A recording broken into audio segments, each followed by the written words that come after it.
बिस्मिल्लाहिर्रहमानिर्रहीम। अस्सलामुअलैकुम नाज़रीन कराम, नई वीडियो में आपको खुश आमदीद कहते हैं। मरियम नवाज इस वक्त बरी हो चुकी हैं। मरियम नवाज की 7 साल की सजा कल अदम और तमाम तर केसेस खत्म कर दिए गए हैं। मुल्क की सियासत में एक नया मोड़ आया है और अब तक की सबसे बड़ी खबर इस्लामाबाद हाई कोर्ट से सामने आ चुकी है और नून लीग के बाकायदा बाज़ाब्ता जश्न का आगाज हो चुका है। नाज़रीन कराम, पहिया उल्टा घूमना शुरू हो चुका है। इसहाक डार की वापसी और उसके बाद अब मरियम नवाज का तमाम तर केसेस से बरी होना। मरियम नवाज की नैब के केसेस में एवन फील्ड रेफरेंस में 7 साल की जो सजा थी, जिसमें वो सजा याफ्ता मुजरिमा थी, वो सजा इस्लामाबाद हाई कोर्ट ने खत्म कर दी है। ये समाअत बड़ी इंपॉर्टेंट है। इसका मुल्क की सियासत पर एक बड़ा गहरा असर पड़ने जा रहा है और मुकम्मल तौर पर अगर कहा जाए कि मुल्क की सियासत की काया पलटने वाली है तो ये कहना भी गलत नहीं होगा। मैंने पूरी रात का अहवाल आपके सामने रखना है और ये समाअत बड़ी इंपॉर्टेंट थी क्योंकि इसमें मरियम नवाज और कैप्टन सफदर को एवन फील्ड रेफरेंस में बरी किया गया और मरियम नवाज की जानिब से एवन फील्ड रेफरेंस में सजा के खिलाफ दरखास्त पर समाअत इस्लामाबाद हाई कोर्ट के जस्टिस आमिर फारूक और जस्टिस मोहसिन अख्तर कियानी पर मुश्तमिल 2 रुकनी बेंच ने की। नैब प्रोसिक्यूटर सरदार मुजफ्फर अब्बासी ने अदालत में कहा कि मैंने पहले बताया कि नेल्सन और नेस्कोल कंपनियां कब बनी, फिर बताया कि इन कंपनियों ने ये प्रॉपर्टीज कब खरीदी। उन्होंने इनकार किया कि ये प्रॉपर्टीज 1993 से उनके पास हैं। जस्टिस आमिर फारूक ने कहा कि कंपनीज ने इस अरसे में जरूर प्रॉपर्टीज खरीदी, मगर वो कहते हैं कि 2006 में कतरी फैमिली से सेटलमेंट के बाद ये प्रॉपर्टीज उनके पास हैं। यानी कि वो जो कंपनियां हैं उन्होंने तो प्रॉपर्टी खरीदी, लेकिन उनके पास ये प्रॉपर्टीज कतरी फैमिली से सेटलमेंट के बाद आई। ये जस्टिस आमिर फारूक का कहना था।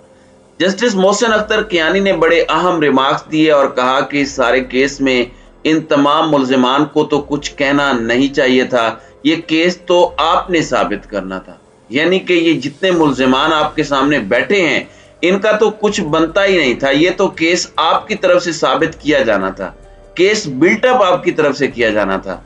जस्टिस आमिर फारूक ने कहा कि आपका केस शायद ठीक हो मगर आपको इसको साबित करने में नाकामी का सामना रहा है। यानी कि जो प्रोसिक्यूशन है वो बहुत वीक है। और ये बात जस्टिस आमिर फारूक ने कही कि आपका केस ठीक हो सकता है, मुमकिन है आपने बड़ा बेहतरीन केस बनाया हो, लेकिन उसे प्रूव करने में अदालत के सामने आप नाकाम रहे हैं। हम सिर्फ पब्लिक नॉलेज या किसी की सुनी सुनाई बात पर फैसला नहीं दे सकते कि एक जनरल परसेप्शन बनी हुई है तो उसकी बुनियाद पर हम फैसला सुना दें। Maryam Nawaz public office holder नहीं थी, इसलिए उन पर असासों का केस बनता ही नहीं था। अब ये बड़े अहम रिमार्क्स थे। पाकिस्तान इस्लामाबाद हाई कोर्ट ने मरियम नवाज के वकील अमजद परवेज एडवोकेट और नैब प्रोसिक्यूटर के दलाइल सुनने के बाद केस का मुख्तसर फैसला पहले महफूज किया, फिर यह फैसला अदालत की जानिब से मुअज़्ज़िज़ जज साहिबान की जानिब से कहा गया कि आज ही सुनाया जाएगा। तकरीबन 15-20 मिनट के बाद वो फैसला सुना दिया गया और उस फैसले में मरियम नवाज की 7 साल की सजा को कलअदम करार देते हुए मरियम नवाज, जो कि सजा याफ्ता मुजरिमा थी, जो अपनी जमानत पर सजा भुगत रही थी, मरियम नवाज को बाकायदा तौर पर बाज़ाब्ता तौर पर बरी कर दिया गया। नाज़रीन कराम, मैं आपको बताता चलूं कि वैसे इन्होंने एवन फील्ड रेफरेंस में मरियम नवाज को 7 साल और इनके शौहर कैप्टन रिटायर्ड सफदर को 1 साल कैद की सजा सुनाई थी। मरियम नवाज को जुर्म में मुआवनत यानी जो एयानत जुर्म होती है उसके इल्जाम में सजा सुनाई गई थी और एवन फील्ड केस में ही मुस्लिम लीग नून के कायद नवाज शरीफ को 10 साल सजा सुनाई गई थी। अब इस सारे के सारे मामले में इस्लामाबाद की एहतसाब अदालत ने 2018 में एवन फील्ड रेफरेंस में मरियम नवाज को 20 लाख बरतानवी पाउंड जुर्माने की सजा सुनाई थी और इस सारे के सारे मामले में नवाज शरीफ को 11 साल कैद और 80 लाख बरतानवी पाउंड जुर्माना हुआ था। अब मरियम नवाज और उनके शौहर इस केस में बरी हो चुके हैं اب نیب کا پورا کیس شریف خاندان کے اپنے جوابات پر بنایا گیا، یہ کہنا تھا جسٹس عامر فاروق کا، اور انہوں نے کہا کہ اگر شریف خاندان سپریم کورٹ میں جواب دائر نہ کرتا تو کیس نہیں بن سکتا تھا۔ جسٹس عامر فاروق کا کہنا تھا کہ نیب کے بیانات میں بڑا تضاد ہے۔ انہوں نے کہا کہ پہلے نیب نے کہا مریم نواز 2006 میں لنڈن فلیٹس کی مالک بنی، آج کہتے ہیں 1993 میں مالک بنی۔ جسٹس عامر فاروق نے ریمارکس دیے کہ گزشتہ سماعت پر دوسرے پروسیکیوٹر نے ایک الگ موقف اختیار کیا اور اس پروسیکیوٹر نے کہا کہ مریم نواز کا جائیداد کی خرید میں کوئی تعلق نہیں۔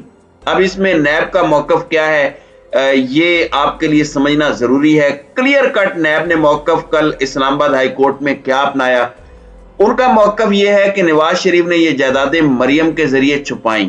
اس پر بینچ کے سربراہ نے نیب کے وکیل کو مخاطب کرتے ہوئے کہا کہ آپ جو بات کہہ رہے ہیں اسے شواہد کے ذریعے ثابت کریں، اب ادھر ادھر نہ جائیں، جو خود کہا ہے اسے آپ اب ثابت کریں۔ اگر نواز شریف کا کیس سے تعلق نہیں تو پھر مریم نواز کے خلاف کیس نہیں بنتا، اور اس سارے کے سارے معاملے کے اندر ناظرین کرام کچھ اور چیزیں بھی ہیں۔ مریم نواز کو اب باقاعدہ طور پر جرمانہ، تمام تر چیزیں اور ہر چیز سے بری کر دیا گیا ہے، اور اس پورے کے پورے سینیریو میں اب پاکستان مسلم لیگ نواز کا جشن کل سے جاری ہے۔ جیسے ہی فیصلہ محفوظ ہوا تھا تو ریمارک سے ہی پتہ چل جاتا ہے کہ اس وقت جوڈیشل مائنڈ کیا کہہ رہا ہے، اور نون لیگ نے خیر اسی پر جشن منانا شروع کر دیا تھا۔ فیصلے سے پہلے ہی ہنا پرویز بٹ نے کہا کہ آج مریم بی بی سرخرو ہونے کے بعد الیکشن لڑنے کے لیے بھی اہل ہو جائیں گی۔ آج عمران خان سمیت پوری پی ٹی آئی کو بہت تکلیف پہنچے گی، تو انہوں نے پہلے ہی یہ اعلان کر دیا تھا۔ اب اس سارے معاملے میں ناظرین کرام بہت بڑی ڈیولپمنٹ سامنے آئیں گی، اور مریم نواز اب الیکشن کی اہل ہو چکی ہیں۔ ایسا لگ رہا ہے کہ الیکشن کی طرف جانے سے پہلے لیول پلینگ فیلڈ کی طرف بھی ملک جائے گا، اور نواز شریف کی واپسی اسحاق ڈار کی طرز پر ہوگی۔ اسحاق ڈار ایک ٹیسٹ کیس تھا، اور اسحاق ڈار کی طرز پر اب نواز شریف کی واپسی کی راہ بھی بہت زیادہ ہموار ہو چکی ہے، اسے بھی سیٹ کیا جا سکتا ہے۔ اور اس سارے کے سارے معاملے کے اندر کچھ اور چیزیں بھی ہیں جنہیں سمجھنا اس وقت بہت ضروری ہے، اور اس سارے کے سارے معاملے میں اب پاکستان تحریک انصاف کا کیا رد عمل ہوتا ہے؟ NAB supreme court of Pakistan کا رخ کرتا ہے یا نہیں؟ نیب بہت سے ریفرنسز جو آرڈیننس میں یہ نئے لائے ہیں، قانون میں ترامیم کی ہیں، احتساب عدالتوں نے کیسز واپس بھیجنا شروع کر دیے، تو اب یہ ساری کی ساری چیزیں دیکھنا ہے کہ اس سے کتنا پہیہ الٹا چلتا ہے۔ البتہ پہیہ الٹا چلنے کا باقاعدہ باضابطہ آغاز ہو چکا ہے۔ Now let's see how things unfold۔ دیکھتے ہیں کہ چیزیں کس طرف کو جاتی ہیں اور کیا رخ اختیار کرتی ہیں، یہ تو آنے والا وقت بتائے گا۔ اور پی ٹی آئی کا موقف، خاص طور پر عمران خان کا سٹانس اس معاملے میں بڑا انٹرسٹنگ ہوگا، because he has placed his trust in اسلام آباد high court and all other courts of Pakistan. تو اب دیکھتے ہیں کہ پی ٹی آئی کا موقف اس پر کھل کر کیا آتا ہے۔ تو ناظرین کرام، آپ کی اس ویڈیو کے حوالے سے کیا رائے ہے؟ اب اپنی رائے کا اظہار کمنٹ سیکشن میں ضرور کیجیے گا۔